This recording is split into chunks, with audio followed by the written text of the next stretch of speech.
دا په مزار شریف ښار کې د فردوسي کتابتون دی چې د قدس نړیوالې ورځې په مناسبت پکې د سایسار قرآن کریم تر سرلیک لاندې سیالۍ د قرآن کریم د حفظ په برخه کې د سلګونو بلخي ځوانانو ترمنځ ترسره شوه چې په یاده سیالۍ کې په بلخ ولایت کې د ایران سرقنصل او د ځینو سیمه‌ییزو ادارو مسئولینو او علماو هم شتون درلود. چند تا نهاد در کنار هم قرار گرفتند و این رویداد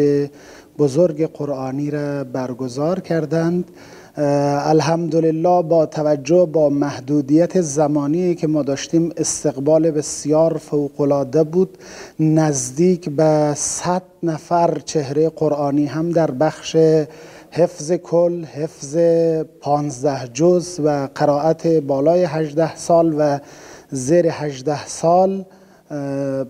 حضور داشتن در این برنامه.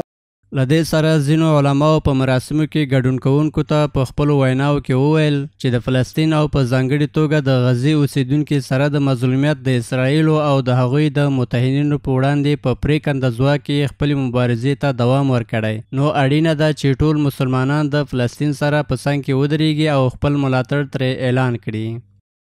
مردم افغانستان در مجموع در راستای دفاع از قدس قطعا اختلاف ندارند. هر فرد از افراد افغانستان قدس را به عنوان قلب تپنده امت اسلامی جزء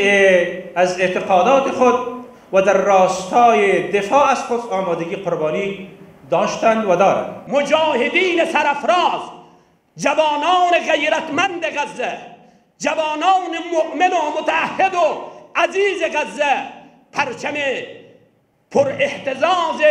اشهد ان لا اله الا الله و اشهد ان محمد رسول الله را در سرزمین اقصا روی مسجد بلند کنند و نشانه هاش. له بلې خوا په یاده برنامه کې ګډون کوونکو له دغه ډول ناستو څخه د خوښۍ ترڅنګ وویل چې مسئولین باید دغه ډول نورې برنامې هم په لاره واچوي. برگزاری همچین برنامه ها را ما به دیده خیر، به دیده نیک میبینیم و استعدادیابی ها، شایسته سالاری ها در اینجا دیده میشه، استعدادیابی میشه و جوانان به سوی قرآن و معرف قرآن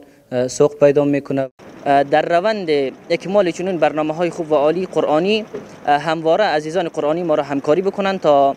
این مسابقات که این بار در سطح ولایت بود الحمدلله به مراتب کشوری برسد و همچنین از مراتب کشوری به بین المللی. د یادونې وړ ده چې د قدس نړیواله ورځ د فلسطین او غزې تړانګې له مظلوم ملت څخه د ملاتړ په موخه د مزار شریف ښار اوسیدونکو لخوا په جوماتونو، تکیهخونو، ښوونیزو او کلتوري مرکزونو کې لمانځل کیږي.